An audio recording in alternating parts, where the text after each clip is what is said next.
responsibilities. Numbers chapter 9. Yahweh spoke to Moshe in the wilderness of Sinai, in the first moon of the second year, after they had come out of the land of Egypt, saying, Let the children of Israel sacrifice the Passover at its appointed season, on the 14th day of this moon, between the two evenings. You must sacrifice it in its appointed season.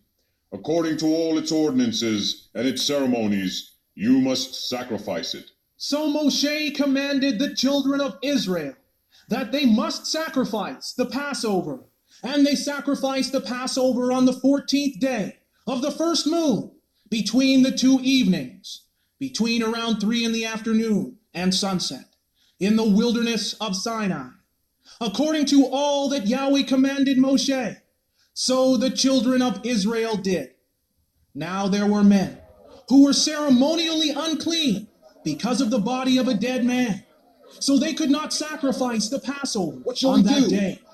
So they came to Moshe and Aaron that same day and said to Moshe, We have become unclean because of the dead body of a man.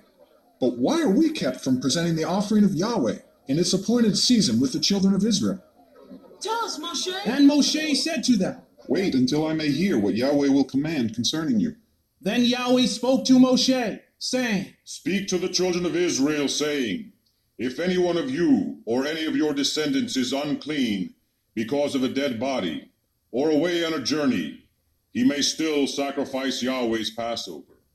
On the 14th day of the second moon, between the two evenings, between around 3 in the afternoon and sunset, they shall sacrifice it.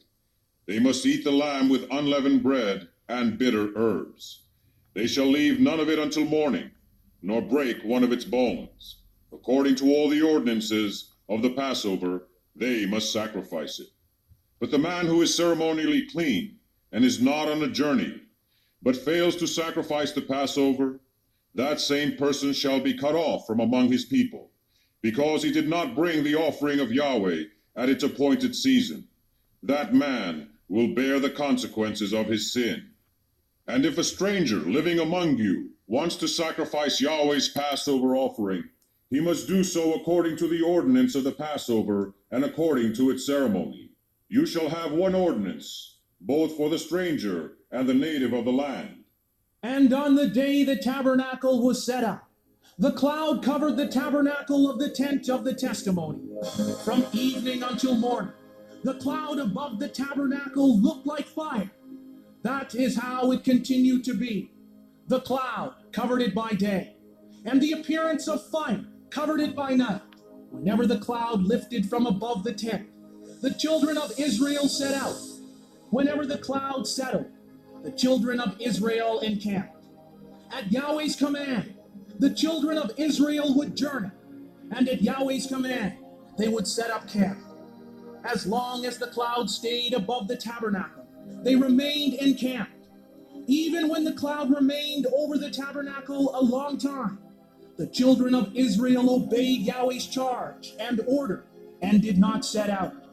Sometimes the cloud was over the tabernacle only a few days. Then, according to the command of Yahweh, they would remain encamped, and according to the command of Yahweh, they would set out on their journey. Sometimes the cloud stayed only from evening until morning, and when it lifted in the morning, they would set out, whether by day or by night. Whenever the cloud was taken up, they would journey. Whether the cloud stayed over the tabernacle for 2 days, for a moon, or for a year, the children of Israel would remain in camp and not set out. But when it lifted, they would journey. At the command of Yahweh, they remained in camp, and at the command of Yahweh they journeyed. They kept the charge of Yahweh in accordance with Yahweh's command through Moshe.